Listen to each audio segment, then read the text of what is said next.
Bonsoir, mesdames et messieurs, et bienvenue à ce deuxième volet de notre série d'entretiens Thomas More du printemps 2026, qui en compte 4 au total. Before I proceed any further, I would like to acknowledge that we are meeting in Montreal on the island known as Jojage, the traditional territory of the Kanien'kehá:ka Mohawk people. I hope I got that right. Pretty good? Okay. This island has long been a gathering place for many nations. In many Indigenous traditions, the land itself holds memory, language, and knowledge. Acknowledging this place is therefore more than naming a territory. It is recognizing that the land beneath us carries stories and responsibilities. May that awareness guide how we gather and learn together this evening. It is now my pleasure to introduce you to, well, many of you don't need an introduction to her, but Dr. Pascale Sicotte, the Dean of the Faculty of Arts and Sciences at Concordia University. An anthropologist and a primatologist by training, Dr. Sicotte oversees the humanities, the social sciences, and science programs at Concordia University. Bonsoir, Dr. Sicotte.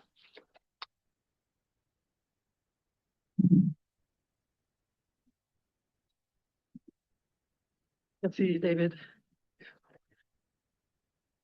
Good evening, everyone. Bonsoir, bonsoir à tous et à toutes. Merci d'être avec nous ce soir en aussi grand nombre. So my name is Pascale Sicotte. I am indeed the Dean of a large faculty of Arts and Science at Concordia here. It is a pleasure to welcome you this evening to this special conversation with Dr. Niigaan Sinclair. This talk is presented in collaboration with the Thomas More Institute and Concordia's Department of Theological Studies. Je tiens à souligner d'ailleurs la précieuse collaboration entre nos deux institutions qui rend possible ce genre de dialogue, des dialogues ouverts, des dialogues réfléchis et qui sont profondément nécessaires dans le contexte canadien actuel. We are honored this evening to be joined by Dr. Sinclair, a professor, a writer, a public intellectual, and one of the most thoughtful voices in the country on questions of Indigenous life, Indigenous identity, and nationhood. This evening's discussion, Encountering the Other, Visions of Canada from an Indigenous Center, invites us to reflect on how we understand this country, its histories, and the relationships that shape it. Alors, à travers son plus récent ouvrage, Winnipeg, Vision of Canada from an Indigenous Center, Dr. Sinclair nous propose une lecture du Canada qui recentre les perspectives autochtones, la liaison, perspectives autochtones, et nous encourage à repenser les récits dominants, ainsi que notre façon d'habiter ce territoire ensemble. I would like to warmly acknowledge Carol Fiedler, President of the Thomas More Institute, and thank her and her colleagues for their partnership in bringing this event to life. As all of you here tonight probably know and embrace, universities and cultural institutions play an essential role in creating spaces where we are grounded in listening, learning, and mutual respect, and where difficult conversations can take place. Elle nous rappelle également que la compréhension de l'autre, encountering the other, est au cœur de toute société qui aspire à la justice, à la réconciliation et à un avenir commun. Thank you all again for being here tonight and for contributing to this shared moment of dialogue and reflection. Alors, je vous souhaite une excellente, productive, enrichissante soirée. And I will now hand back the podium to David Dussault to continue the program.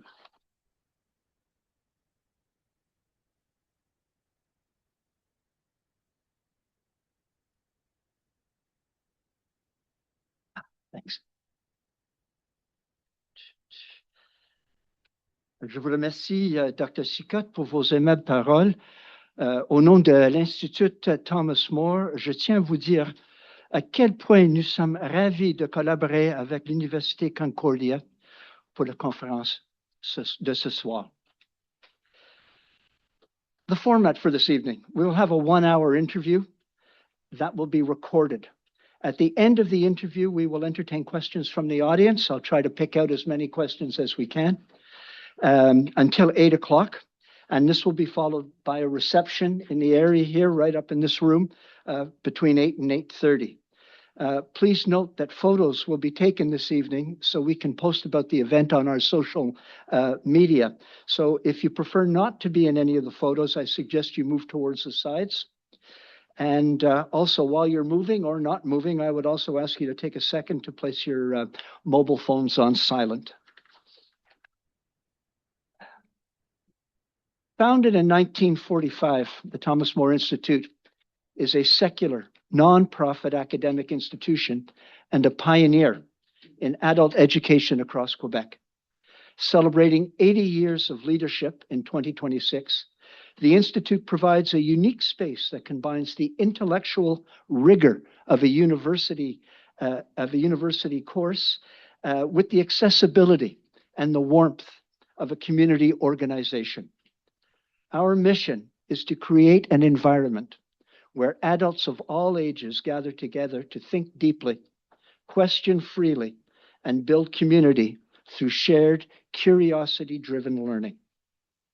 So it is with much excitement that we present tonight's program, Encountering the Other, Visions of Canada from an Indigenous Center, a conversation with Niigaan Sinclair. So it is now my pleasure to introduce you to the people who will be guiding our learning this evening. Martha Elias Downey, Matt, is a writer, an educator, a lover of good stories, and a tasty cup of chai. I like that.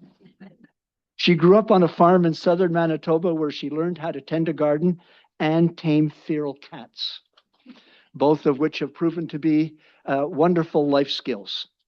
She holds a PhD in dramatic theology from Concordia University and is the author of Go Wide, Reimagining the Landscape of Theology.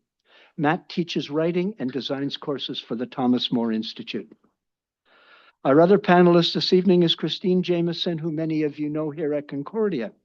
Christine earned a PhD in Christian ethics from St. Paul University in Ottawa.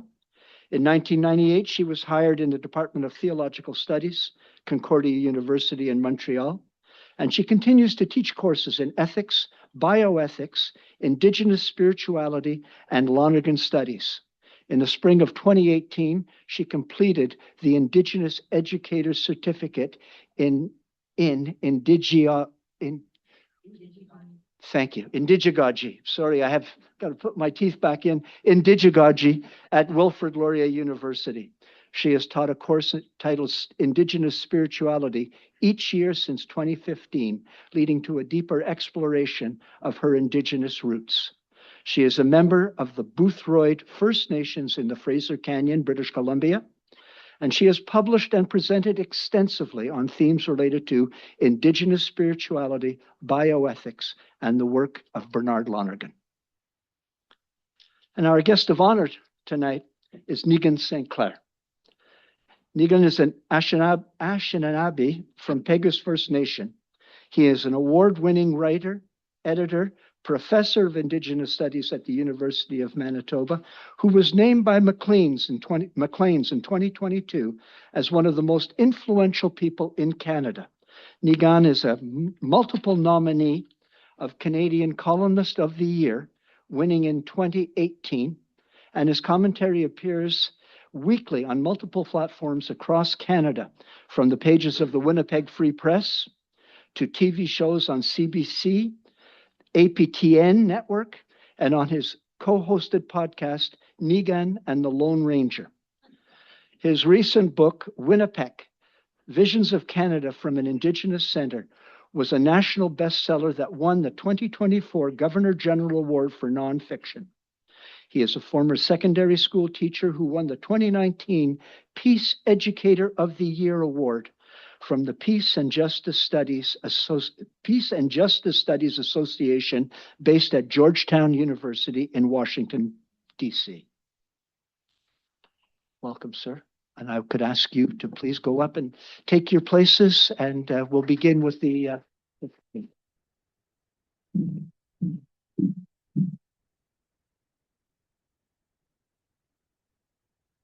Surrounded, eh? Oh my gosh, this chair may be a bit much for me. What's that? Not bad.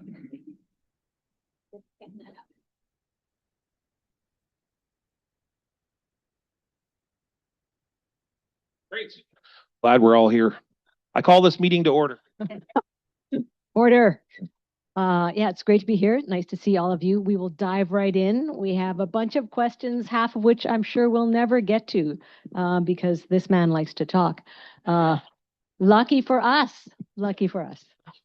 I was saying that one of the hardest things about Q&As, like that's why I like doing sort of the lecture format, is because then I get it all out, and then but the Q&As, it's always like I feel like I didn't get it out yet, so I need it's like 20-minute answers for a short question. So it's all good. We receive it all joyfully. But before we get to some questions, we thought we would give you the first word.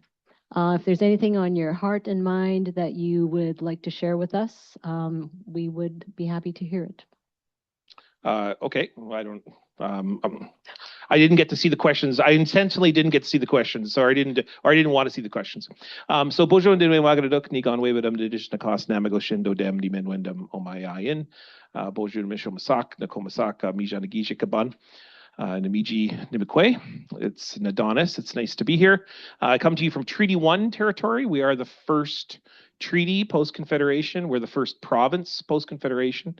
And we are the birthplace of the Red River Métis. And that means that we are the firsts of this entire project in the modern era from Confederation onwards of thinking of what does it mean to legally, to socially, to economically, to everything, to come and bring the founding nations together. We're not just talking about how Upper Canada and Lower Canada operated, which was predominantly existing without Indigenous peoples even as a consideration or an engagement. And certainly the treaty-making process indicates that, particularly post-war of 1812. But we are the first place to do this work. And so therefore, we've been at this the longest, and we've made the most amount of mistakes. You'll see this on the cover of magazines, and reporters that come up for coffee breaks to come to Winnipeg, to Saskatchewan, to Thunder Bay, to sort of observe that we have a issue involving racism, classism. We have massive issues of homelessness and addiction and post-intergenerational harm from residential schools. We have a whole set of issues that go into murder, missing Indigenous women and girls, the over-incarceration of young Indigenous men in the jails. I could keep going. Child welfare. We could go to health. Brian Sinclair sat 23 hours in the Health Science Center in Winnipeg's major hospital, and just sat there while nobody checked on him, and then he just died from sepsis. An Indigenous man who was an amputee sitting in a wheelchair. So if you want to find racism, no problem. We got our share. But we didn't birth racism. Racism was brought to Winnipeg. We inherited it. And where did we inherit it from? Mostly the East. We inherited it from people in these areas of the country that had the idea that Indigenous peoples don't matter, and that Indigenous peoples don't belong in law, they don't belong in textbooks, they don't belong in movies and magazines and stories. And so therefore, we didn't invent it, we inherited it. And secondly, if we've been at this the longest, we haven't just indemnified or created or recreated some of those problems. We actually have come up with the most amount of solutions. And that's what my book's about. My book is about how we are the center of the most important project this country is facing. There's nothing more important than working with Indigenous peoples. It's far more important than math. Math, you cannot do math if you can't work with people. Like, you will never get an economic project off the ground of any type, highway, mine, a building of any sort, unless you can work effectively with the people whose land you share that building with. So it really doesn't matter how much math, science, phys ed, ELA, what does matter what it is? It doesn't matter what we want to do until we can work together. And so therefore, we've been working at this for such a long period of time. And a large part of that is our proportional population. 1/5 of every Indigenous person, sorry, 1/5 of every Manitoban is Indigenous. First Nations, Inuit, Métis. So this isn't an option for us. Like, we don't sit there and go, oh, we're just going to pretend that Indigenous peoples don't exist or they don't matter, or it's those people who end up in jail or addiction or sleeping in tents downtown. Those people are our people. And many of us come from mixed race families. My mom is French Canadian. She's a Gamache, originally from Quebec. And then she met and did the craziest, most radical thing possible in a highly conservative Reform Party family, which is marry an Indian, make a baby with one. And my grandparents' head went just, and they met in 1974, 1975. They got married. 1976, boom, here I am. And as a result, I've been thinking about this for a very long period of time. Or what I'd like to say is I've got the bingo card covered in Manitoba, because my father, and some of you probably know my father, he wrote a book. He headed up the TRC, Murray Sinclair Iban, or Mijanagija Kaban. He comes from Norway House, that's Cree. But his grandmother was raised him to be Ojibwe because she's from Manicatogan. That's an Ojibwe community, and we both lived in what's called Little Peguis, which is an Anishinaabe Cree community, just outside of a place called Selkirk. So I got Anishinaabe Cree, but because in 1907 the government of Canada kicked us off the land by gunpoint, we lost our status, and we had to affiliate with at the time, what everybody did when you're non-status, which is join the Manitoba Métis Federation. So my dad was the vice president of the Interlake chapter of the Manitoba Métis. He wasn't a Métis culturally, but he certainly was politically, and he worked for the Métis Federation for a long time. Ojibwe, Cree, Métis, and of course my mother is French, and my grandmother, her name is Janine Gamache. She was a French speaker. She was betrothed to the boy down the street in the Pas, Manitoba. It was a small French-speaking community. But one day the army, before World War II, came to town to do some exercises, and they had a dance in the community.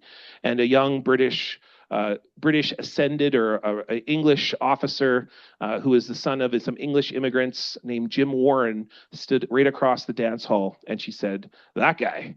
And being the radical person that she is, they didn't speak the same language, but they spoke the language of love. And they soon enough made my aunties. And my point of it is that that's where my English and French side comes from. And in Manitoba, Ojibwe, Cree, Métis, British, and French is called bingo. So I got it all covered. The only people I'm missing are Lakota Dakota peoples, which come from the western side of the province, Dene and Inuit people who are on the northern side of the province. I've worked with everybody. And of course, the Inisinu people, which are the Anishinaabe Cree, or known as Ojibwe people. And they are embodied and birthed in my community, Peguis. So like I got it all. I got the whole thing covered, and that's really sort of an embodiment of my work, which is to think about how do we create a future in which everybody gets to sit at the table. Everybody gets considered. And I'm not just talking about at boardrooms. I'm actually talking about classrooms. I'm talking about living rooms. I'm talking about, or in the case of my father, courtrooms, you know.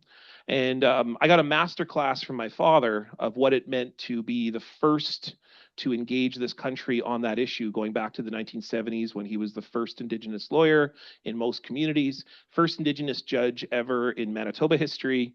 And I got to watch that as a young boy, you know, sitting in a gymnasium and First Nations and local towns and courtrooms, and watching my dad engage all of this. So I talk a lot about my dad.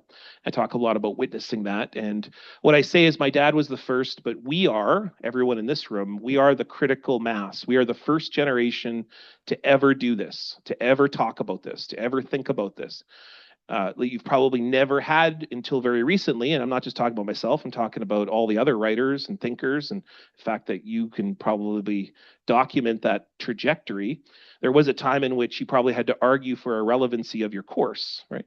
Now we probably never have to argue for it. You probably have students that want to take it, that you have Canadians that probably make up the majority of your classes, who want to know about Indigenous spirituality. And as a result, we are the critical mass. We are the very first generation to actually do the work necessary to learn, love, and live with one another. And remember that the barometer of reconciliation is never in how we agree, it's in how we disagree and stick together. That's the barometer of reconciliation. And that's what Winnipeg's about. It's a very conflictual place. It's complicated, but it's not unlike Saskatoon, Regina, Winnipeg, and Thunder Bay, which are the centers of reconciliation, or what I call Winnipeg, which refers to the watershed. Winnipeg is not talking about the city. The Cree people called it the watershed, like the ecology that all flows into what's called Lake Winnipeg. And all of that encompasses Saskatchewan, Manitoba, Northwest Ontario, but also North Dakota, South Dakota, Wisconsin, Michigan, Northwest Territories, Nunavut. All of those are also centers as well. And certainly nobody's better than anybody else, but I just think there's centers of examples that everyone else can learn from. There. Thank you, Niigaan. I feel like I got it out there. I feel better now. I feel better. Everything in your heart and your mind is out there now, and we might as well forget our questions. No, I'm just kidding. But thank you so much for writing this book, which is a beautiful, meaningful, very moving book, and I just highly recommend it. I guess one of the things, and you've kind of spoke about it already, that struck me in reading your book is the importance of relationships. And I can't help thinking about that very common expression among many Indigenous peoples, all my relations. And you really emphasize that a lot, I think, in your book. And I have a couple of quotes here. One, when you were in northern Manitoba, a place where you grew up in the Interlake area, you said, you commented about your experience there recently, where you said, on this trip, I saw something my young eyes had overlooked, the relationships that lived there and how these empowered people to do remarkable things. You also speak about the importance of forging healthy relationships every day and work to overcome the divisions colonialism has sowed. So I just was wondering if you could talk a little bit more about the importance of relationships. And I'm even thinking about relationships beyond human to human, like relationships with all beings that we are really engaged in as human beings in those relations, and the importance of that, and what you're really trying to kind of promote in your book. I had a good answer, and then you threw me a curveball at the end there about non-human stuff. So I feel like that's a whole other question. But I grew up in a little community. So my parents divorced. It was 1979, 1980. And my mom tried to make a go of it in where we lived, but couldn't do that. So she ended up moving to what I would call northern Manitoba, but it's not really northern Manitoba. It's called the Interlake. And the Interlake in Manitoba is like 3 hours north of Winnipeg, but it's very remote. And I grew up in a small town called Ashern, which was about 300 people. Now, Ashern serviced 4 First Nations communities. And those 4 First Nations communities were all bussed in. And so I was, at this point, I was grade 5. So I'm about 11 years old. I'm going to grade 5, grade 6. Actually, it was grade 6 when I really started to notice things. And these First Nations kids that would be brought into our class, and they would sit on this. If this was the classroom, they would all be sitting in these 3 rows. So there would be kids from Fisher River, there'd be kids from Ebb and Flow First Nation, there'd be these kids over here from Peguis and so on, and I think it was Fairford. And so there's all these kids here. There's 15 kids from First Nations. So they always showed up late, because the buses were always late, dirt roads in Winnipeg, Manitoba climate always means potholes, means ice, means driving slow. So they would often show up sometimes at like 10 a.m. We'd start school at 9 a.m. and we'd do all these kinds of, and Mrs. Richter, who was our teacher, who was a really dynamic, incredible lady, would always spend time with them. Each one of them knew all their names and their families, and had been teaching there for a very long period of time. Now, I sat on this side of the room because I was a town kid.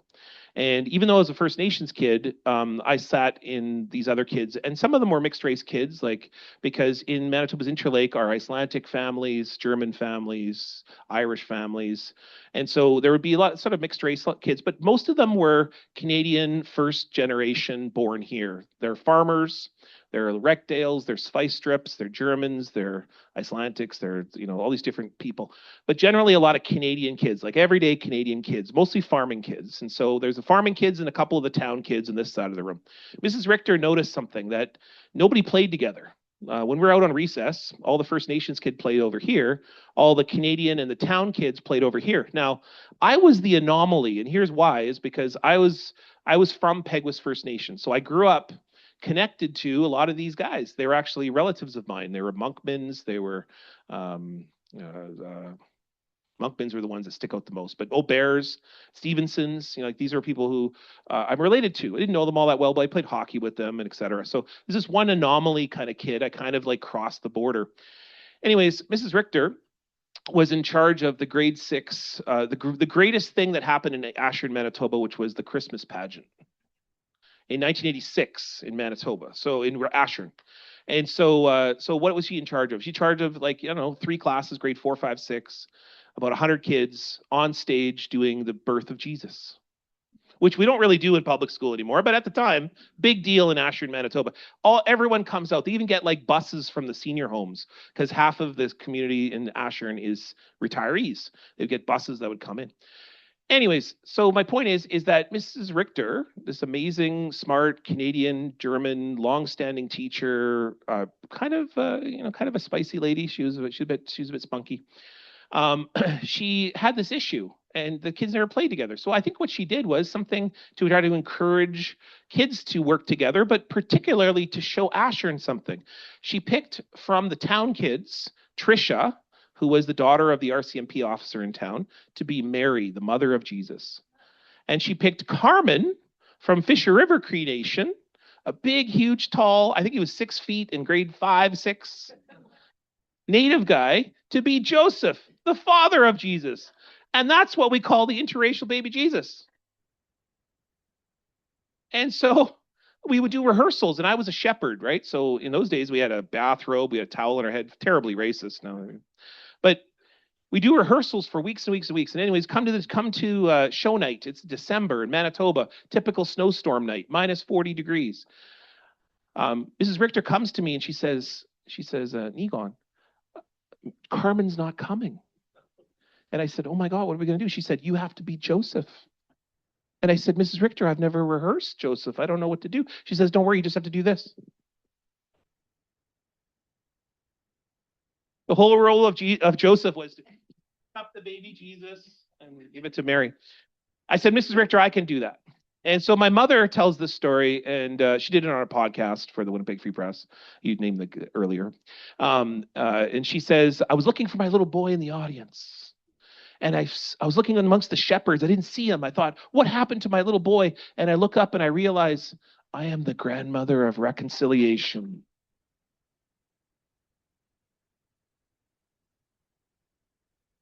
Do you know how many Mrs. Richters there are in Manitoba?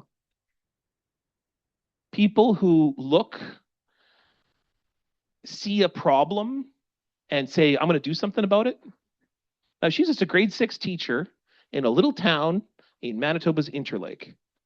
But she said, I'm going to do something. I'm going to teach these kids something. I'm going to teach the town something. And most importantly is I'm not going to give them a solution, because reconciliation ain't going to come with solutions. It's going to come through relationships. It's going to come through learning about each other, committing to each other, and most importantly, not always finding middle ground, but saying it doesn't really matter.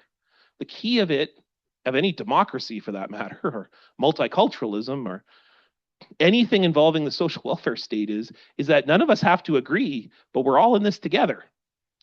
And Indigenous peoples have always known this. We have always known this. There's nothing that we know more than a central core truth, and it is that the winter is coming. I stole that from Game of Thrones, by the way. The winter is coming, and the winter means that I don't care how you vote. I don't care what your sexuality is. I don't care what politics you have. Can you help us tie the lodge? Can you share the medicines? Can you share the food? That's how we've survived for millennia, is that we don't have to agree, but we got to stick together. When the Manitoba British settlers showed up, in Manitoba, do you know what? They showed up in the late 18th century, about 1790s or so. You know what month they showed up? October. That's the stupidest possible month you could show up, because you would have hope. Because November, has anyone been to Manitoba in November? Snows up to here, and -50 begins in December.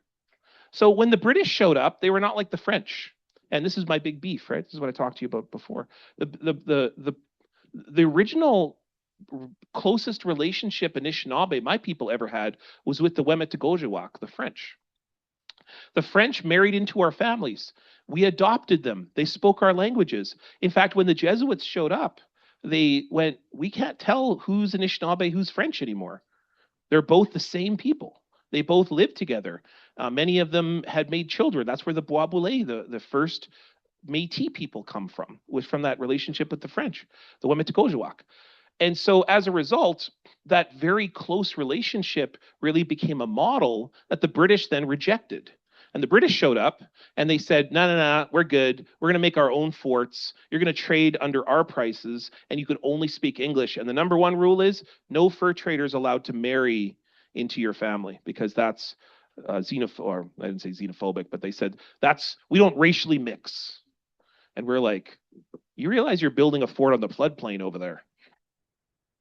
Because the British, with their arrogance, had no understanding of what it meant to live in Manitoba, which is you can't bring the attitude of ore here. Because guess what happened with the Selkirk settlers from the Hudson Bay? They all half then dead by Christmas. And Chief Pegwis went over to them and picked them up and carried them to Fort Pembina and said to them as he dropped them off, next time, come in May. Not quite that quote, but you know what I mean.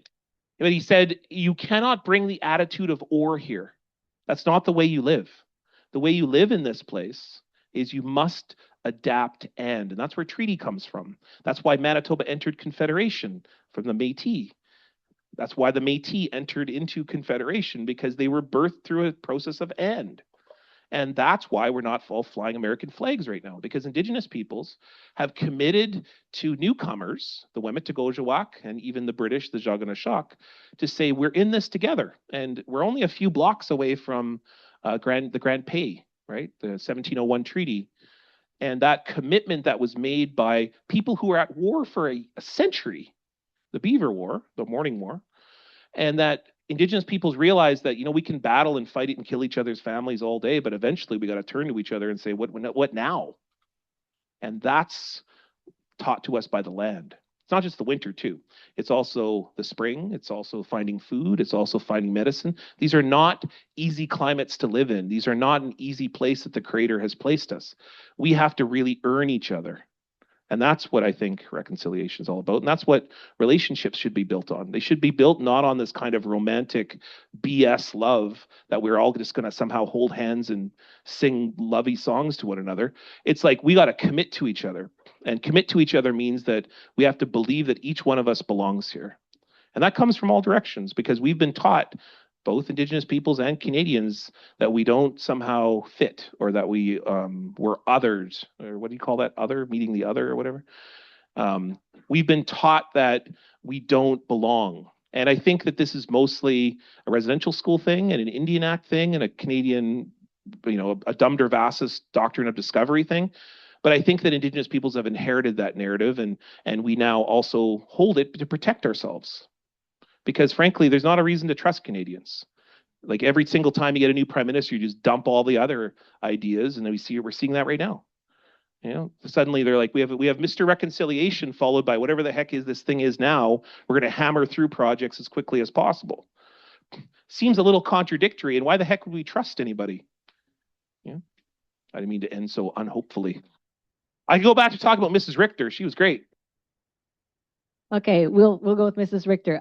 We're in an educational setting here, higher education. And I just wonder if we could ask you to speak a little bit about what is education? Is our scope or idea of especially higher education a little too narrow? What is, I know these are too many questions, pick one or two or whatever. Well, I'll go back to the non-human one to answer this one. How's that sound? Let me finish my question. Oh, sorry. Okay.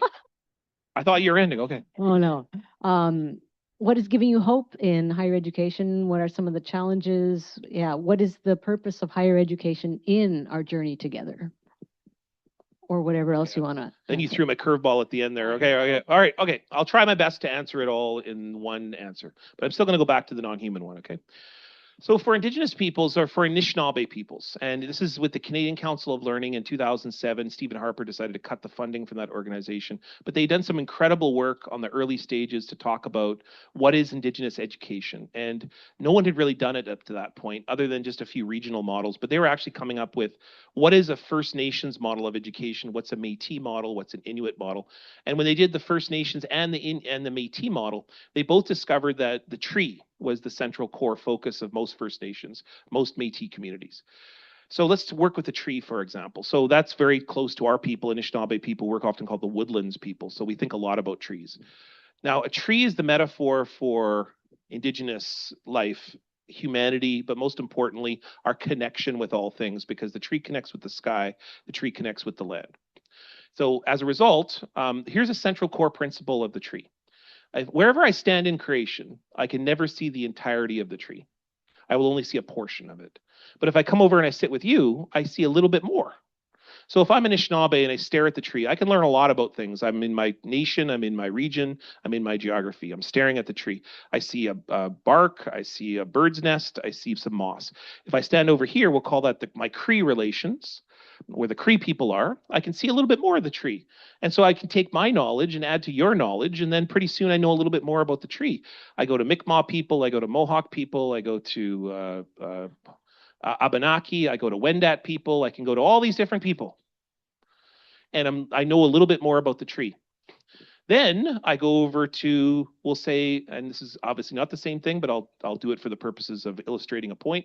Catholic people, Anglican people, Presbyterian people, Mennonite people, and then I go to Islam, and then I go to Sikhism, and I go to Buddhism, and then I go to people who are all these different nations, Russian, Chinese, Nigerian, whatever it might be. And I learn, when I go to spend all this time with all these different people, I get all these different perspectives of the tree.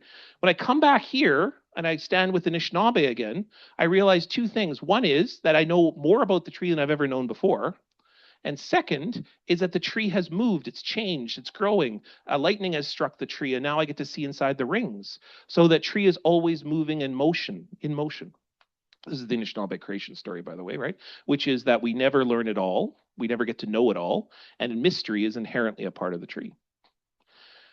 The thing that Indigenous peoples have brought to post-secondary institutions is an understanding that we will never know it all. That we have to constantly work at it. That we have to constantly commit to each other.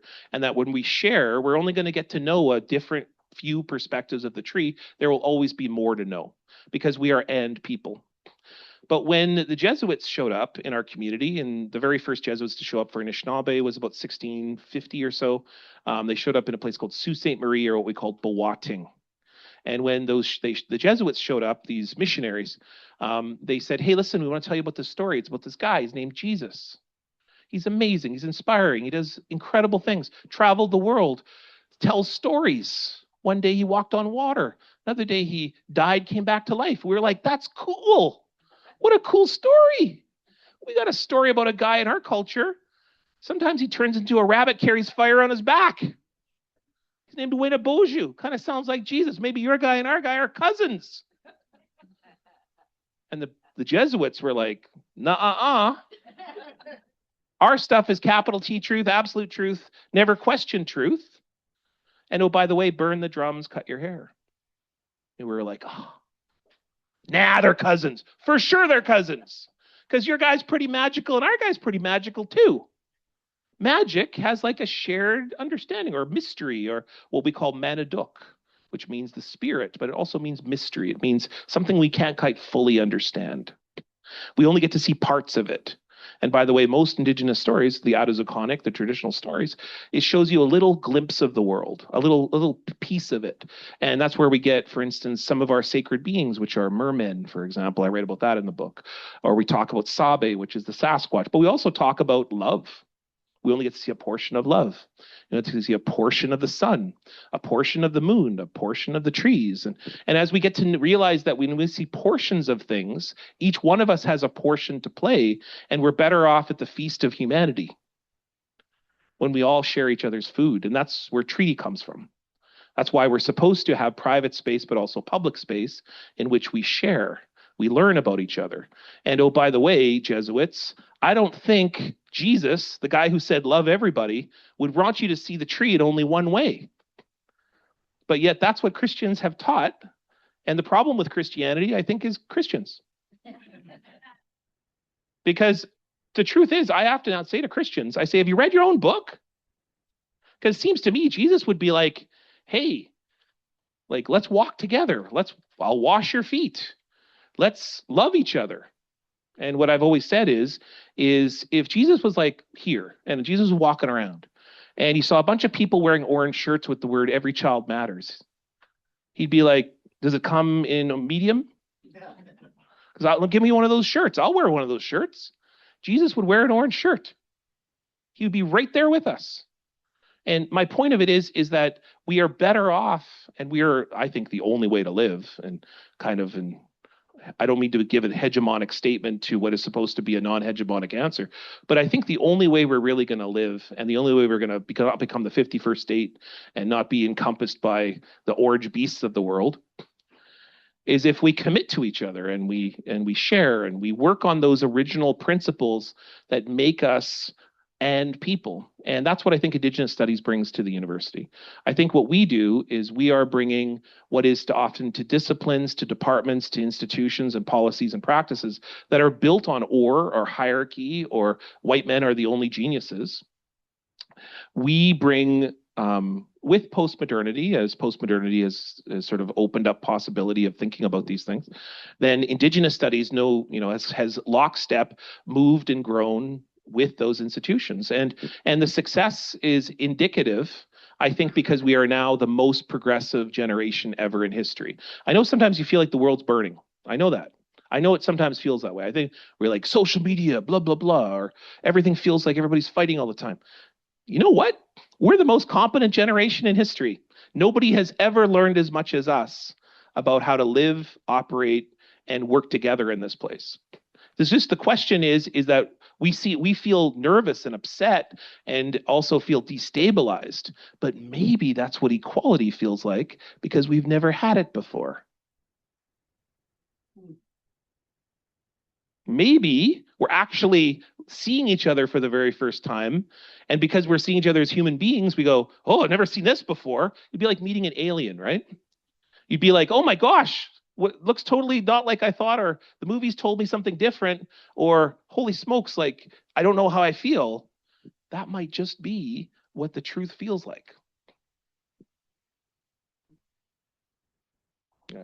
I wanted to come back to, you talked about treaties, or you mentioned treaties, and you mentioned treaties in your book a little bit, particularly in your closing words about the importance that people read the treaties, realize that they are the future, not the past, that to recognize that they are not just words, but a way of life. And I wonder if treaties will ever be recognized by the government or the people of non-Indigenous people of Canada. How can we bring treaties into relief so their importance will impact Canadians in a way that does not have to threaten, but rather demonstrates a way of living together peacefully and in good relations? Will treaties play a role, do you think, in this happening? What's your sense of that? Well, the first thing I understand about treaties is not all treaties are made the same. And so things that we often think of as treaties, especially this part of the world, are not the treaties that are in the West. And so perhaps I would say one thing that has been pointed out to me is that treaty is a dirty word in a lot of corners of this country. And one of the dirtiest places it is BC. And so I travel to BC a lot, and people in BC are really resistant of the treaty process because they know what treaties bring, which is oftentimes compromise and commodification and capitalism, competitiveness. Treaties are never meant to be competitive. Like when you get into a relationship with someone, can you imagine if you like married someone, right? And you were like, okay, we're going to compete together for the rest of each other's life. Every day we're going to see who's better and then mark it on the fridge. Like, how long would that relationship operate? And some people are actually in those kinds of toxic relationships, and it's not very fun.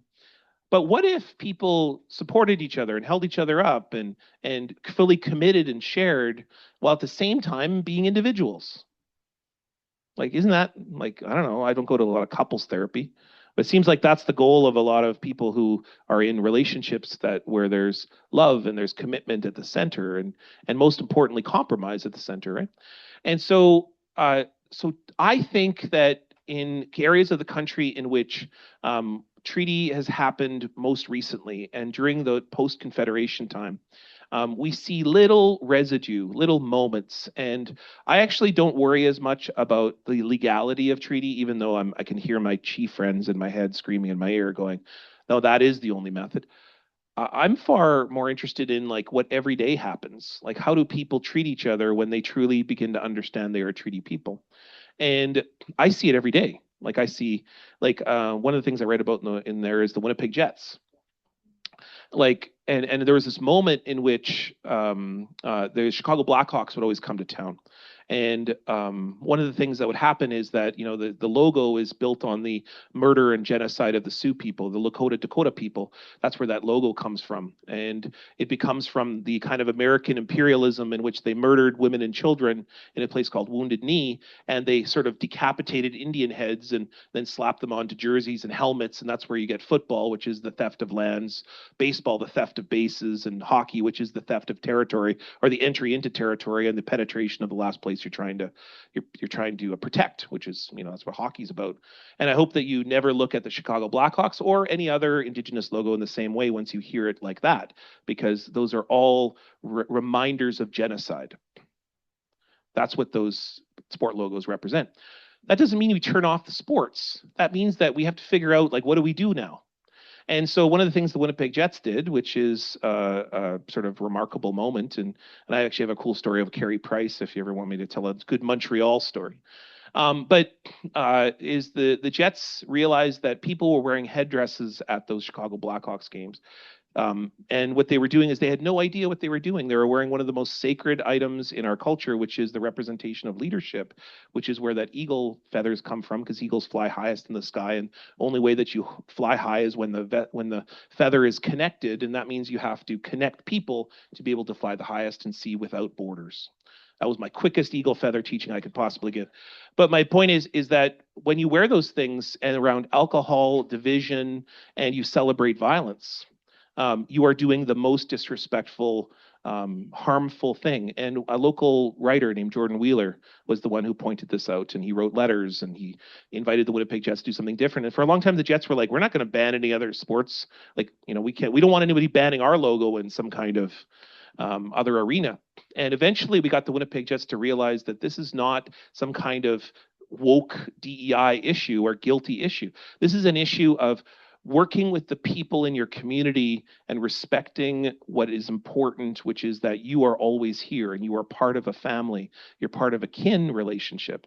And that means that when you're kin, you stand up for each other, just like you would with your sister or your brother. And so they stood up. And that was just one example. They are also the first sports franchise to do a territorial acknowledgement. And when they held that huge Heritage Classic in Saskatchewan, that's where the NHL controls that event. The NHL said, we don't do territorial acknowledgements. And the Jets said, we're just not going to play then. That's what it means to stand up for your relatives. And what my point of it is that that's what treaty people start to look like. Now, I'm not telling you the Jets, this multi-million capitalistic billion-dollar organization whose goalie just, you know, accepted something from the Orange Beast, is the perfect place. I'm telling you that there's something to learn there. And I think when people stand up for each other, we should recognize it and we should talk about it. And we should think about what do we learn now, because we've taken a tiny little step. We haven't taken the step or 100 steps. We've taken just a little baby step. And that's what reconciliation is going to be about. I wish I could tell you that, you know, we could wake up on a Friday after the TRC calls and it would all be here. That's what our prime minister at the time said. When Justin Trudeau came out and he said, I commit to all the 94 calls to action. They will be implemented. I turned to my sister and I said, well, I guess there goes the Indian Act, because you can't have the TRC calls and have the Indian Act. Well, the Indian Act's still here, everybody. Regardless of the most progressive prime minister in history, guy who apologized more, passed more laws than any other time in history, He still couldn't figure that one out. My whole point is, let's not overpromise. Let's not hyperbolize things. And what I always said is the legacy of Justin Trudeau, while important, is probably indemnified and recognized, or will be remembered more for, I lost my word there, when overpromising. Like, but that's actually not the word I was looking for. Hubris. For hubris. It will probably be remembered for hubris. And I don't mean to disrespect the guy, because I think he did some good work. I hope that this prime minister learns from some of the good parts of what that time was. But hubris is not what we need. We don't need arrogance. We don't need overpromising, and we definitely don't need failed promises. We got enough of those. And so that's where I hope that people learn to become treaty people, because the fact is that every single time Indigenous peoples have succeeded in the areas that I have moved and worked in, from coast to coast to coast, from Iqaluit, I was there 2 weeks ago, to I'm going to New Brunswick tomorrow, to this central Canada place, to Western Canada, to going out all the way out to BC. Every time Indigenous peoples have succeeded, Canadians have succeeded at the exact same time. It doesn't work the other way. When Canadians succeed, it's often at the cost of Indigenous lands, resources, people, and oftentimes is harming. And I just think that's a method we should just use as a general principle for all things, which is that if Indigenous peoples are succeeding, that means everybody's going to succeed. And that's what treaty should be really all about. Because when we recognize treaty, we actually make a more plentiful place, because we consider the caribou, we consider the water, because Indigenous peoples will demand it. Canada won't. They'll just pass an omnibus legislation removing the protections of water, whatever it's inconvenient to build a pipeline or a bridge or a mine or et cetera. And like, name me, you sound like I'm talking about Stephen Harper. I'm actually talking about John Chrétien. So like, it doesn't matter, conservative, liberal, doesn't matter. I know that's where you start to lose the audience there. Yeah. Let's get that audience back. So, oh, good. They're listening carefully. I know they are. It'll be funny after. Okay. So I want to talk to you about imagination as a tool or a means or even fuel towards reconciliation, and imagining a way that things could be different than we know. And you talk about the graphic novels that you've contributed to, and reimagining a common perception of the warrior not being one of violence, but one of a big heart. So the stories that we tell, the stories we read, the media we take in, all of this feeding our imagination. What are some good exercises for our imaginations right now? Because if we can't imagine it, it's really hard to enact. So what can we do with our imaginations now as fuel for reconciliation? So this is my next book's about, and we were talking about that on the way here, right? But I actually end the book on it. Okay, there was this funny moment where I was ending the book, and I returned to a piece I wrote a number of years ago, which I wrote during the TRC. And it was about Basil Johnson. So we talked about Basil, a great Ojibwe storyteller. Ended up staying with me. I got to have him for like 2 days in my house, and we had cereal together. It was like, really, to meet your idol and have cereal with your idol is like, oh my gosh. He's this, if you don't know Basil Johnson, he's passed on now. He was a storyteller from Cape Croker. He's a residential school survivor, wrote multiple books about Ojibwe culture, history. And one of the greatest books he ever wrote was a book called Ojibwe Heritage. And it's one of the greatest books I think ever written for Anishinaabe people anyways. And it sort of like gives you a litmus test or a sort of map to what the future is going to look like. Anyways, my point of it is he told the story about love. And he basically said that I went to residential school. I learned these terrible things. I was harmed very deeply in residential school. You can read in the book how harmed he was. Very terrible, traumatic events. And then he started to harm himself. And he came out of residential school, and he would he hated himself. He was very ashamed. And it was only when he fell in love with his partner, which wasn't a romantic love because he was a terrible person to be around. It was when he was terrible and she loved him anyways. And she turned to him one day and she said, Gizagan, Gizagan. And for Anishinaabe people, we use the word Zagadiwin to describe love. So Zagadiwin is the way we describe the blooming of a flower. So it's like the opening. So it means is Zagadiwin. It also means like sticking out, like that kind of thing, like Zagadi, right? Zagi. And so, but the really important thing about that word is the word gi in the front. So that's the, I guess we call it like the pronoun or whatever, which is not I, that would be ni. So if I said I love you or I open, I would say ni zagen, but he said gi zagen, which means you open me. Okay. So the word for Ojibwe in a love means, if I say I love you in English, it's I love you. I am a pronoun. I am choosing. I am centered. I am the only thing that has made a decision to love you. It's like very, very quite individualistic, kind of egocentric. It's like kind of like you have earned, so I will declare that you have earned it, sort of thing. But when you say you open me, you're saying inherently you have done something that has moved, shaped, and most importantly, grown me, got me to stick out, got me. Again, this is where it gets a little bit sexual, but anyways, my point of it is that gizagin means that you have done something to literally recreate me. Now, the word for Anishinaabe. So there's many different translations for Anishinaabe, but they all involve motion. So Anishinaabe, that has been placed. Anishinaabe, the good people, Abe. But the best pronunciation or the interpretation I've ever heard of Anishinaabe is the spontaneous people, which is what William Warren described us as, which is people who experience cause and yet do something. Like we get a new vision, we taste something and we become more Anishinaabe. So this is why when we inherited Christianity or we exposed to Christianity, we didn't just suddenly run into the bushes and cease to become Anishinaabe. We were like, we can use this. How does it relate with Wayne Boju? When we saw metal, we went, oh, we can now do something more, build our lodge a bit faster. When we experienced the internet, English, AI, it doesn't matter what it is. Every time we become more Anishinaabe. We are the most authentic Anishinaabe ever in history because we have been exposed to all these things. So we're constantly growing, constantly moving. Some movement is positive and some of it's toxic. We have to figure that out. That's what sovereignty is about.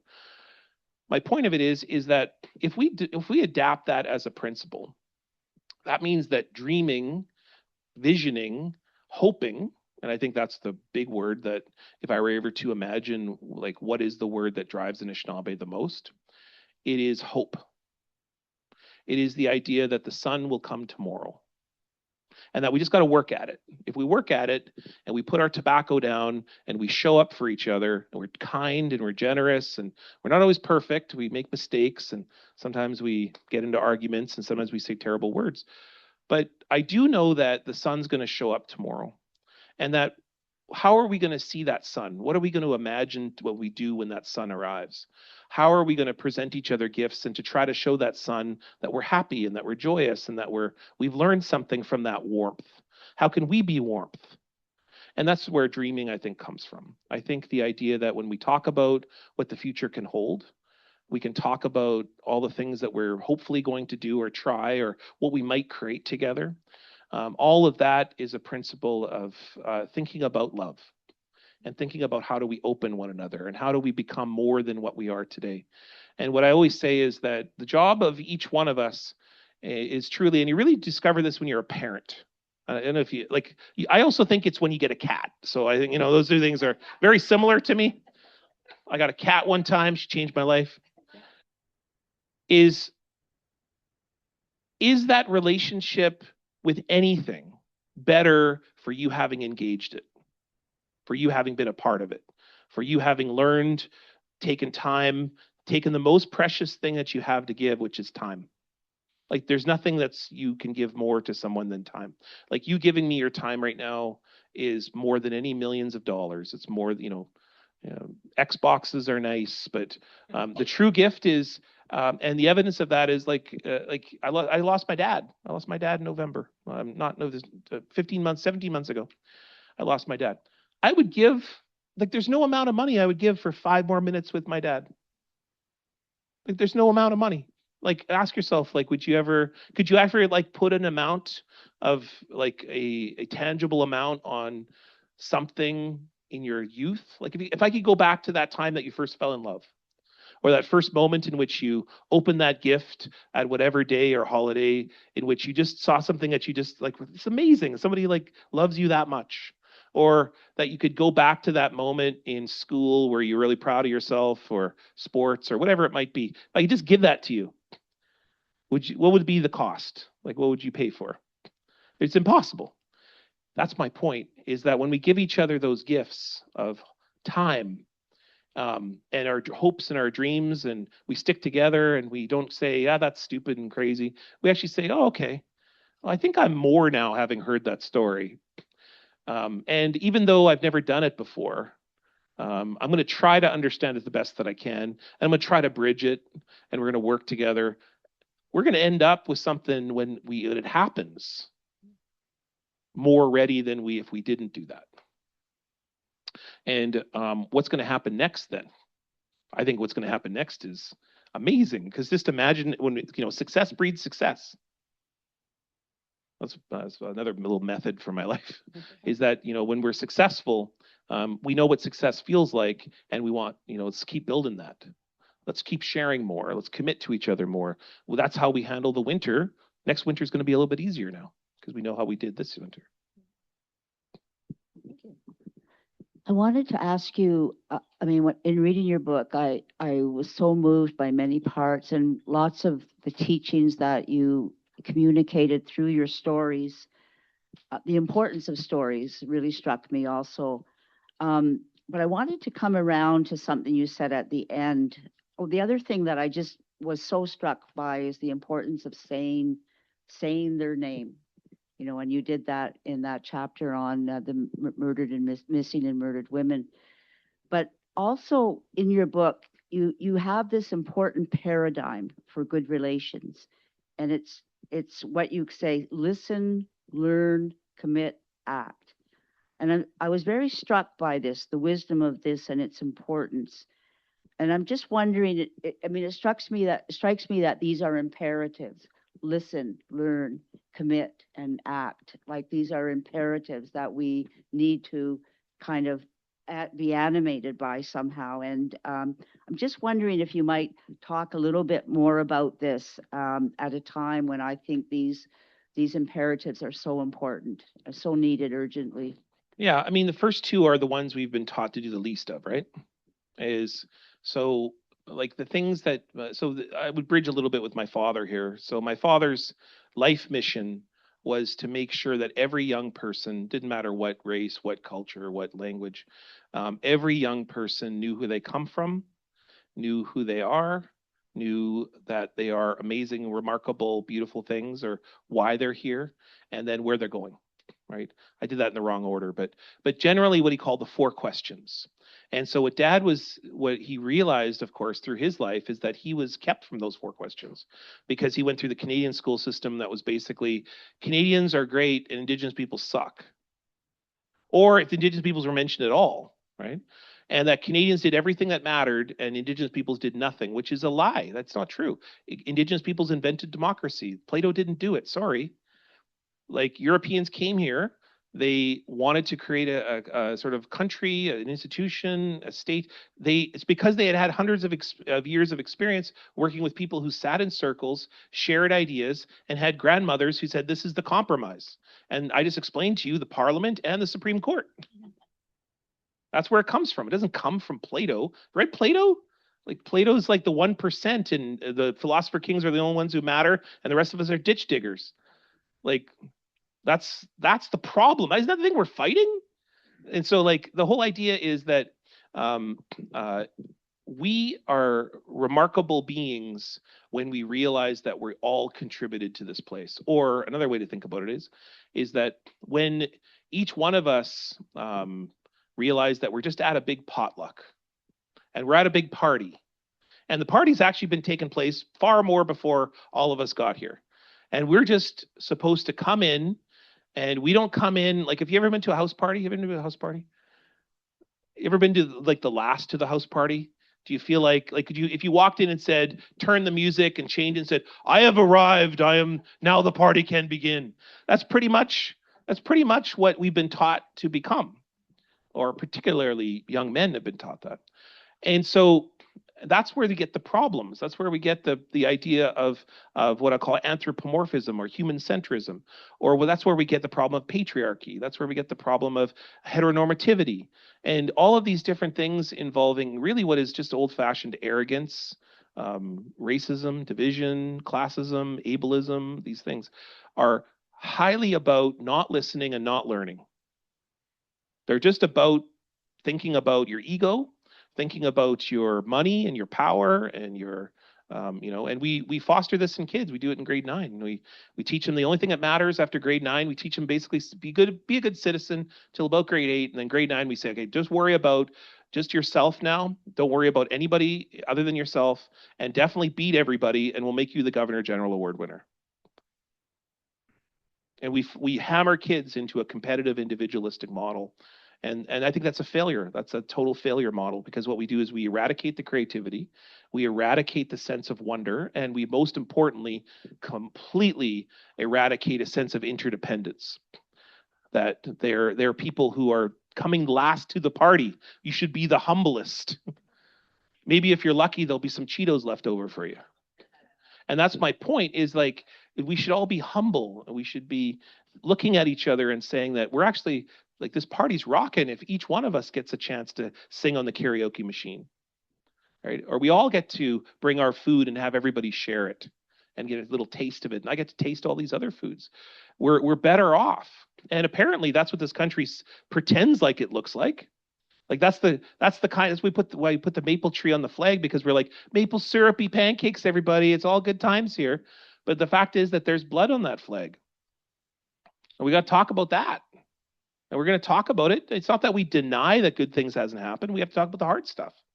And when we start to talk about the hard stuff, then we become true, fully human, and also Kanatians, which is the word that means village. It doesn't mean pipeline and leave people behind. It means a village is only as strong as those who share, who depend on each other, who will only get through the winter if we work together. And so that's what I hope, is that we listen and we learn. And then once we do all of that, which takes the longest, then we commit to each other and we say, even though I don't really understand what you're talking about half the time, I don't really agree with it, but I definitely know that that's the only way we're going to live in this place together, is if I try my best to figure it out, is that I try my best to work with what your ideas are. And most importantly is like, we got to figure out a way so your ideas don't compromise on my ideas, and my ideas don't compromise on your ideas. We're going to find some medium there, and it's going to take endless conversation and disagreement, sometimes misunderstanding. But the important thing is to know is that the goal of it is for us both to eat, which is the traditional law. The traditional law is that the feast is only successful if everybody has eaten. And that means we may not always get full plates. But if every single one of us eats, then grandma's happy because she eats last. That's the traditional feast, by the way. You go to any Indigenous ceremony, you'll see the grandmothers always watch to see if everybody is fed. And that's what traditional law looks like, meaning that everyone has to be able to have a little bit.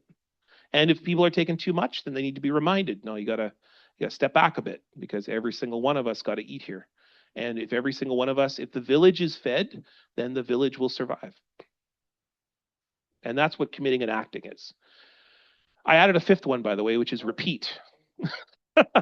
Well, I don't know if I put it in the book or not, but yeah, like, because you can't just do it once. I think that's oftentimes maybe my mistake, is that I didn't put and repeat because you have to do this every day. Like, people think, oh, if I just do this once, if I put the orange shirt on for 15 minutes, then I'm good. And the problem is no, you got to do this every single day. And you got to repeat it. You got to do it all the time. It's an everlasting. Imagine if you turned to your spouse, the same one that you promised not to be competitiveness, and you turn to them and you said, we're good now. I've learned enough from you. I'm done working with you, or I'm done compromising with you. Like, that would never work. This is a lifelong process. This is the eternal process. People say, like, when will we get to reconciliation? I'm like, never. It will never end. Like, when will your relationship with your spouse become fully, absolutely about joy and flowers and rainbows? I got some news for you. It won't happen. But here's the amazing thing is when you spend, and I got to watch my parents, right? So I got to watch my dad and my mom. So my mom, I have two moms. My mom is my biological mom. I love her infinitely. She's amazing. She's with an amazing man, Icelandic man now. But my dad and my other mom, they both passed at the same time. She died in June. He died in November. And so for 3 months, I got to see what my dad was like without my mom. And holy smokes, it was like a part of him was lost, and he spent most days really just very sad and confused, and it was like a piece of him was gone. That's exactly what it looks like when we don't have each other. I think, when my dad, I would say to my dad every day, I'd be like, you should date again. And he was like, no, I would never do that. Never betray your mother. And I was like, I'm not talking about like go marry somebody, or I'm just talking about like go visit with people, like go hang out with people. And he was so committed to them as a partner that he could never imagine anything but. And I can think of nothing more beautiful than she would never have let him go first to the spirit world because he would mess up the place. So she had everything set when he was arrived, and she got to arrive there and set everything and get all the things ready because he would just mess everything up. So, and I think that's beautiful. Even dying, the two of them were perfect together. So. Yeah, yeah.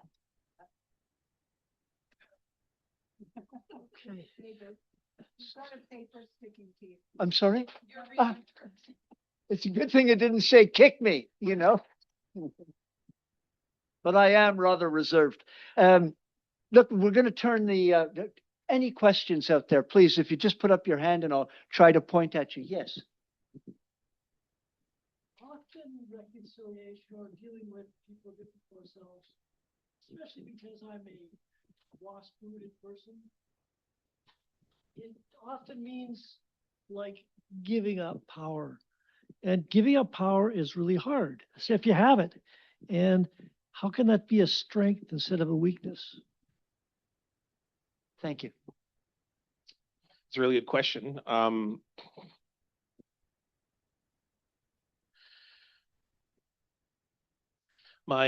got my PhD back in 2013, and I thought I was pretty hot shit. I had this little piece of paper that said Dr. Sinclair on it. And so I went to in our family, because my dad's mother died very early in life. That leaves the role of the matriarch of the family to the oldest sister. So that's my Auntie Diane. And even though she was very young when that happened, she was like 5, I think. She became kind of the head female of my dad and his brothers, and she had 3 brothers. And then subsequently, she's the head of our family. So that's Auntie Diane.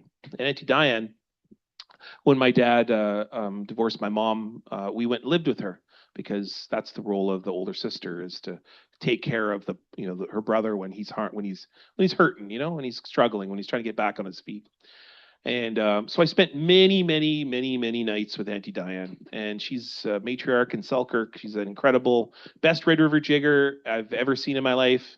Even though she has 2 fake hips, 2 replacement hips that she has. She's an amazing, wonderful woman. So I went to my Auntie Diane's house and I said, hey, Auntie Diane, look, I'm a doctor. And I showed her my piece of paper. I said, look, I'm Dr. Sinclair. And now my Auntie Diane is a brilliant, smart thinker. I've always said that my Auntie Diane, if anyone play bingo here? You a bingo player? My Auntie Diane can do 36 cards. That's like NASA worthy.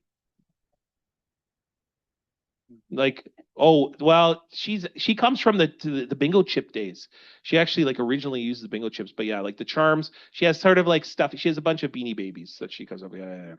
But Auntie Diane, my point is that she's a brilliant, smart woman. She's thinking all the time. So she hears me say this, hey, Auntie, I'm a doctor now. And so she goes over to the closet and she grabs a hatchet, like a little handheld hatchet. And she comes over to me holding my degree, and no, she doesn't hit my degree, although some people think that. She hands me the hatchet. She says, "Go chop me some wood there, doctor." Now, is my auntie proud of me? Yes. Yeah. I'm the first PhD, my dad had a few honorary ones, but earned in the family. She knew that I would be going on to do other things and write, and she knew that was one of my life goals. She's very proud of me. Does she want me to never forget that no matter how many D's I have behind my name, I could be Niigaan Sinclair, PhD, DVD, double D, HED, whatever, like whatever the heck it is, I can have 50 D's behind my name and I will still always be a nephew. And when you're a nephew, you have to chop the wood.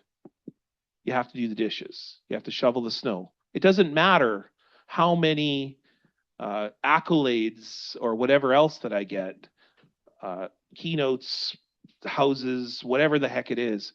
I have to always be humble. And I always have to remember that there's a role to play and there's work to do.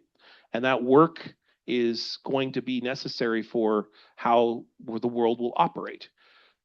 I think one of the main things that has been lost or maybe misplaced, or maybe it's said, but people are encouraged not to listen due to power, money, individuality, competitiveness, is that every single one of us came from a family and a mother, from a tradition, from a way in which we saw the world in very humble ways.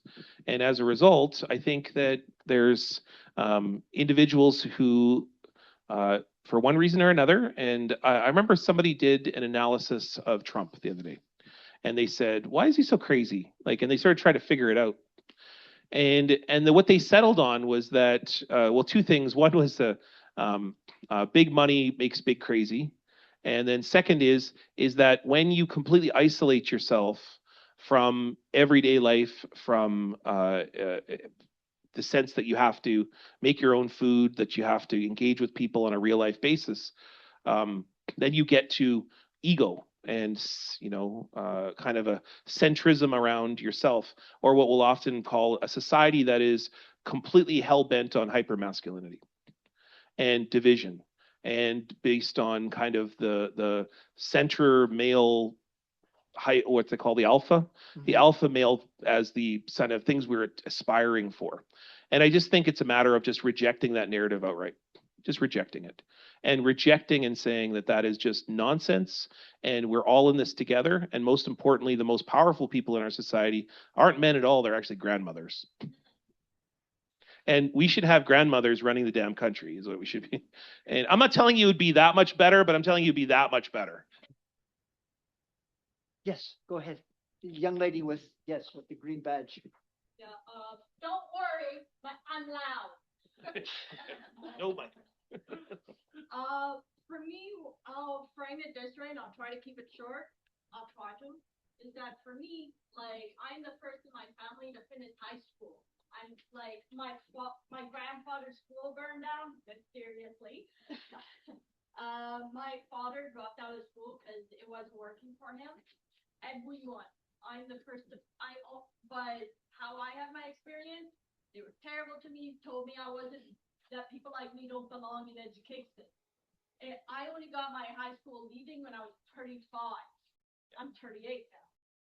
And I'm the first one to go to a CJET. And what I'm noticing in these CJET courses, which I'm having a hard time with it, is that I sit in these classes, and yes, I understand that we have to have difficult conversations, and those are important.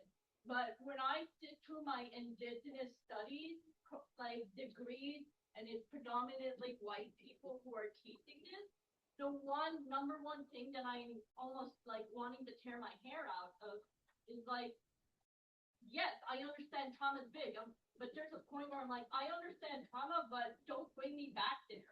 I'm trying to move forward. So how do we bring into conversations with these people to be why don't you talk about Indigenous joy when you're having us do these research projects? You have a whole category on trauma, but where's the joy? Being why don't you talk about our fashion, why we wear ribbon skirts, all of that, and being like, why can't we talk about fry bread versus banach? Like how we like navigate those sort of things. And I wanted to see if because sometimes I'm like, if people want my perspective, I'm like, do you want that opinion? And it's how to be able to get that feedback, but I'm not trying to be hierarchical about it. I'm just trying to, because I think something's broken in me where I don't really do that well. But how do we have the conversation to move away from Indigenous trauma towards Indigenous joy in our classroom? So I speak at lots of graduations, and many graduations that are predominantly Indigenous students. And we have a lot of Indigenous high schools, a lot of Indigenous programs, especially in the trades and that kind of thing. I'll give you my very quick speech that I give. The speech that I give to every Indigenous graduating student, whether it's to one-on-one or whether it's large group, is you're all a bunch of freaking miracles. I can't believe you made it. But I do believe that someone here helped you. Someone in this audience, not just your family and your kids, although they were probably the number ones, your family, your relatives, your community. I'm going to bet that some non-Indigenous person helped you on the way too. And I say, I want you to right now point to that person. I always get them to stand up and I say, point to all the people that helped you, just quickly. Point to every single one of them, okay? And what I do is what I'm trying to get people to understand in that very basic way is, first off, I never fault an Indigenous person for quitting school. I actually say that's a problem in the school, because like, why the heck would you want to stay in a school in which you're taught that you don't matter, that Indigenous peoples didn't contribute anything?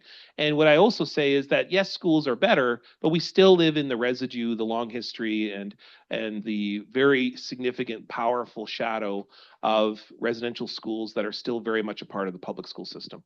We still live in that residue, and we're still immersed in those ideas that Canadians are the problem solvers, Indigenous peoples are the problems, or Canadians are superior, Indigenous peoples are inferior. I could keep going with all of that. I don't have to convince you, because I think that that's what you're identifying. Now, we have many Mrs. Richters of the world. And if you're lucky enough to get a few of them, like I did in my life, I can tell you who they are. Mr. Lepere, Madame Gerdebeck, Mrs. Peters, Mr. Peters, they were married. Mr. Lepere, I said Mr. Lepere, Mr. Wellham, I can keep going. Mrs. Hardy. When you get a handful of these really remarkable Canadian teachers, you realize, like, what brings them all together? Like, what brings them to the point in which they had an opportunity? It was mostly because they had experience with working with Indigenous peoples. And that doesn't happen overnight, because Canadians have been taught that Indigenous peoples, or they've been kept from Indigenous peoples for such a long period of time. We've only been interacting with each other since about 1960, when finally we're allowed to leave the reserve legitimately for the very first time.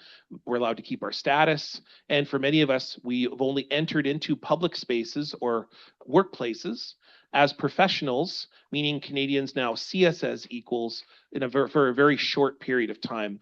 So for many Canadians, they just don't simply have experience. And what does that mean by that? They don't have any experience in probably the first and foremost story of this country, which is that the land is stolen. Every policy and law in this country is based on the racist idea that Indigenous peoples don't matter. From the doctrine of discovery to the very nature of the Constitution, the British North America Act, to the very nature of even what is supposed to be good things like Bill C-31, which brings Indigenous peoples back in, but actually cuts a lot more out of Indigenous peoples, which is what Bill S-2 is about right now, which is about the cutting off of the two generation cutoff. But I won't go too deep a dive in that. My whole point is that Canadians are only waking up to the fact that this country is not just has performed a genocide, as the Murder Missing Indigenous Women and Girls Inquiry has informed us through legitimate credentialed research, but that it's ongoing. And for Canadians, that's uncomfortable. I get it. It's hard to reconcile Sidney Crosby's golden goal with the fact that residential schools happened. I get it. I know that that's hard. But you know what ends up happening with many Canadians is they realize that this is the one thing they've learned, and then they want to talk about it because it's hard and they haven't talked about it before. And so for many non-Indigenous peoples, I actually think they're trying to work through their own trauma. And that's why they focus on trauma and they don't focus on the joy that you're talking about. We, as a people, have spent our whole life talking about trauma, like literally birthed into trauma. Like my whole life is just trauma, trauma, trauma, trauma, trauma. So I have like 50 years of experience, whereas Canadians like maybe woke up in 2015 when the TRC happened and went, holy smokes, and then sort of pitter pattered, and then went to eventually maybe got an education degree, did one course, and now they're like, oh my gosh, I got to talk about this now. So they're all like they're at like grade 1. We're PhD level on trauma. We want to talk about joy, and we want to talk about how do we rebuild our nations. So we are in a very weird situation in the country, and this is what I talk about in the book. The weirdest situation is that the least competent people to encounter, engage, to teach on reconciliation are actually older people. The most competent people are often the younger people. So unlike who would be, if you were to say to yourself, like, if you want to learn carpentry, for example, who do you go to? You go to the most experienced person, the person that's been doing it for 30 years, not on reconciliation. In reconciliation, you almost want to go to the young people first because they've been thinking about this the most. They've actually had the most amount of courses. And here's the amazing thing is, you've had more Mrs. Richters than even I did. You've had people who've stood up for you that you didn't even know that you stood up for you. And these are people who opened up that program that you're talking about. These are people who worked very, very hard, like this wonderful lady right here who's done great things with all these other communities and people. You know, how many people you're talking about at dinner? Like there have been many forerunners and people who have worked very, very, very hard. And that they did it often at professional cost to themselves. They did it in terms of, nobody was going to ever have a parade for Mrs. Richter. But one way that I hope that I recognize her is talk about her now, right? Talk about the fact that I never realized at the time, but here I am 50 years old still talking about a grade 6 teacher because she's an amazing lady. And so what I hope is that when we show sort of a generosity, we also realize that I think Canadians are at the point of learning and they are teaching those Indigenous studies classes. We are the second oldest program in the country at Manitoba, but the first one was Trent at 1968. And we're 1974. And as a result, it doesn't begin with PhD level thought at the beginning. When there's these initial phases, it's going to take some growing pains. It's going to take a lot of humility. And I agree. I actually think young people should be teaching these classes. I think probably they're actually equally, if not more so, competent than some of the instructors. But we can't change the system overnight. So at this point, what we really need is just everybody to learn together, everybody to teach together, everyone to have some humility with each other, and probably generosity is going to carry us through this a little bit more than division, right? So that's what I hope. That's what I hope. And Indigenous studies I can tell you just in a little hopeful moment, this year at the University of Manitoba, we have the highest on-campus First Nations, Inuit, Métis population of students ever on any Canadian campus ever, 3,248. And I wish I could tell you that's because of at one time, 3 Indigenous peoples who were professors in 1976. Because our very first hire was Raoul McKay, who is the very first Indigenous professor, headed up Indigenous studies. But it's equally because of John Nichols, who is a white guy who did an Ojibwe dictionary. It's equally because of Skip Coolidge, who believed in a young student named Ovid McCurdy and actually got him to start teaching some of his classes with him and sharing his power. And it was because of really remarkable people like Renata Eigenbrot, who hired me, a woman from Germany, who nobody wanted to become head of Indigenous studies because it's a terrible, horrible job. You have to deal with the most amount of crap, and I never got in this thing to deal with all this crap. I want to just write about poetry. And she believed in this young Ojibwe guy who probably had his mouth running 10 million miles a minute and said a bunch of things that were flipping tables like, and she believed in this guy. And so, I think there's, what was Renata Eigenbrot's #1 research area was residential schools. That's all she ever talked about. And I think that she was at a point in which that's what she was interested, engaged in, but she didn't disempower others. She stood beside them when I started to talk about creation stories and Anishinaabe pedagogies and gender. And now what I talk about, which is how do we heal Indigenous men, which I think is one of the epidemics that we just have no idea how to do. And I wrote the Movember report this year on Indigenous male health. So, hate to, Brian, last question, a quick one, Brian, because we're running a little short on time. Bonjour, my name is Ishpadok. And my question is So two pipes. Two pipes. Okay, yes. Okay. Two questions. First of all, what are you? Yeah. Fit your name very well. Yeah, dish. To say to question each direction. Okay. In the four directions. What are your hopes in terms of changes to the Indian Act? That's a hell of a big question. And the first one easy, no problem. Yeah, and the second question is, did you have a chance to look at the APN series on Treaty Road? If there was anything in that you found real? I think I was actually, well, I actually wasn't in that one, but I was in the movie Colonization Road. Which I think refers to a little bit, but Treaty Road, actually, I'm not familiar too much, I think, with that one. Although I'm on APTN every day. So, yeah. So not every week with the Truth and Politics panel. Okay, Indian Act. So I get this question very frequently. So I luckily have a kind of ready to go answer. The Indian Act can't be removed because it would create a massive vacuum. It's the only document that recognizes very limited small elements of Indigenous sovereignty, Indigenous rights, just Indigenous presence in the country. We don't have another document. And so Bill C-15 isn't that document, although it might lead us to that document.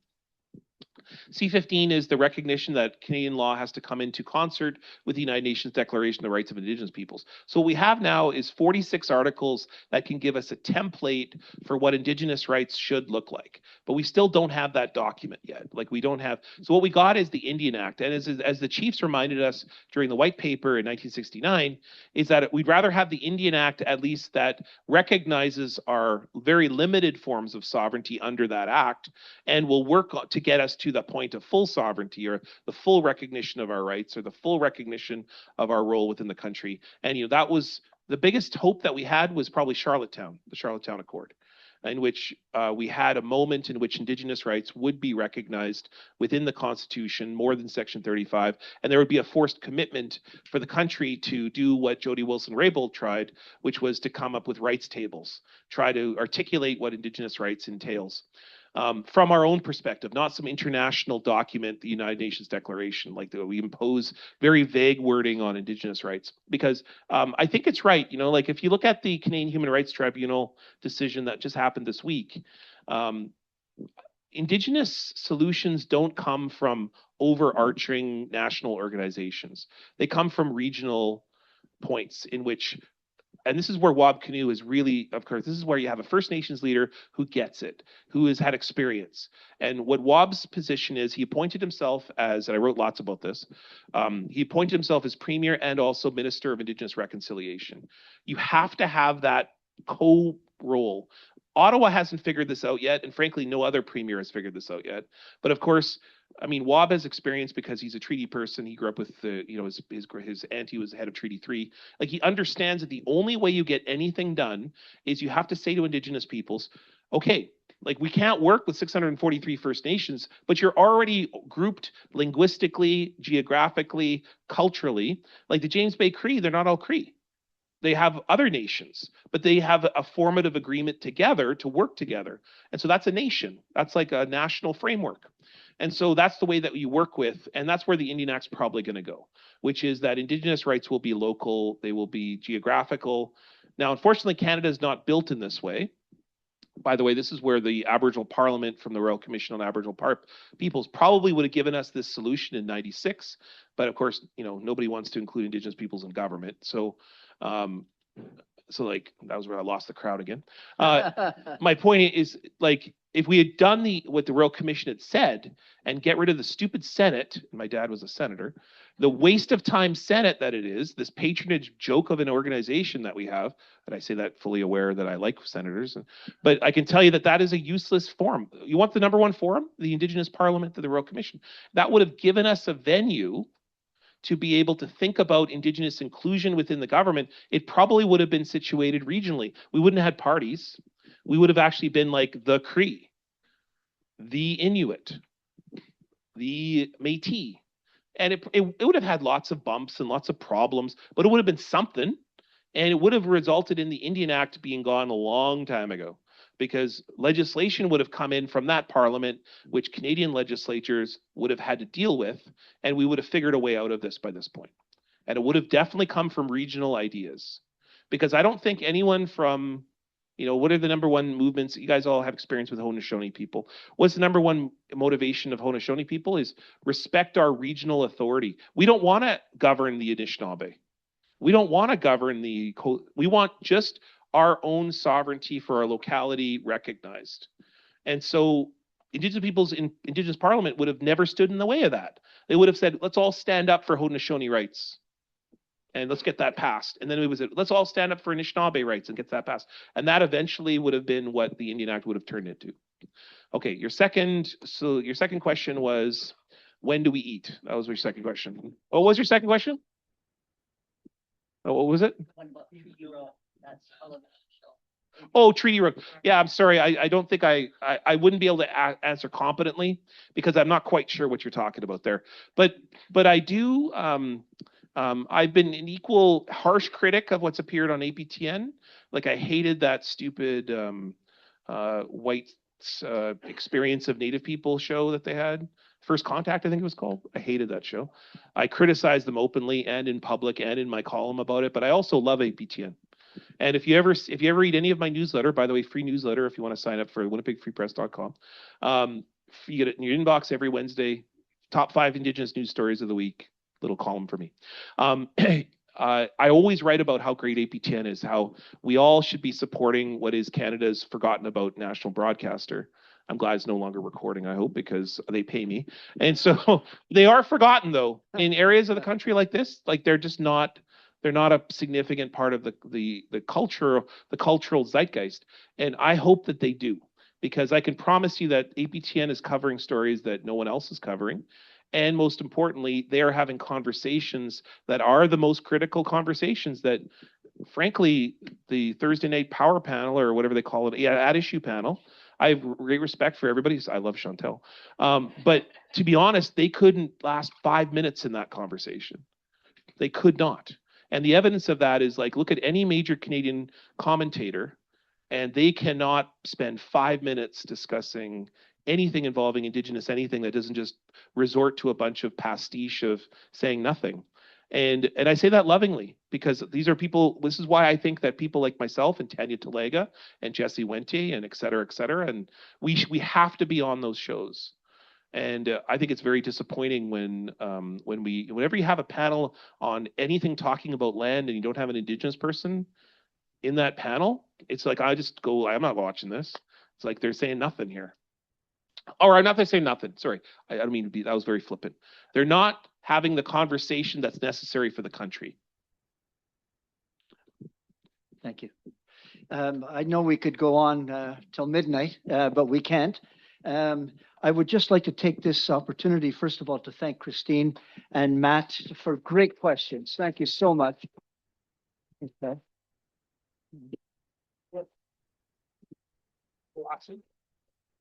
And Niigaan, I'm standing over here so I can say it so everybody can hear it. Well, not if I drop it. I wanted to thank you so very much for being with us today, for honoring us with your presence and your teachings. And we would like to offer you this tobacco in appreciation and respect for what you have shared with us this evening. Thank you so very much. Thank you. Now, there'll be a short reception, and of course, I hope we can carry on this conversation. I'd just like to let you know that on the 15th of this month, our next event is Encountering the Other, Dialogue and Education. And that will be a panel interview featuring Eva Pomeroy of the Presencing Institute and Concordia University, and Jessica Riddell of Bishop's University. And on April 29th, the last of our conversations, we will be celebrating 80 years of encounter through the Thomas More discussion method. And this session will explore the philosophy behind the Thomas More's unique use of dialogue as its main method of instruction. Experienced course leaders will lead a discussion on excellent reading from Agnes Callard's Open Socrates, The Case for a Philosophic Life. So please join us for a little. Can I just mention Yes. that Niigaan's book is on sale just That was- outside. So, and Niigaan has agreed to sign them if you would like. So I just wanted to Yeah, mention no, that was my next thing, Oh, Christine, but thank you. I No, no, apologize. that's good. So I don't have to say that. Please, let's walk the talk, and let's buy this book, and let's read, and let's educate ourselves. And don't forget, Thomas More needs your support. Thank you.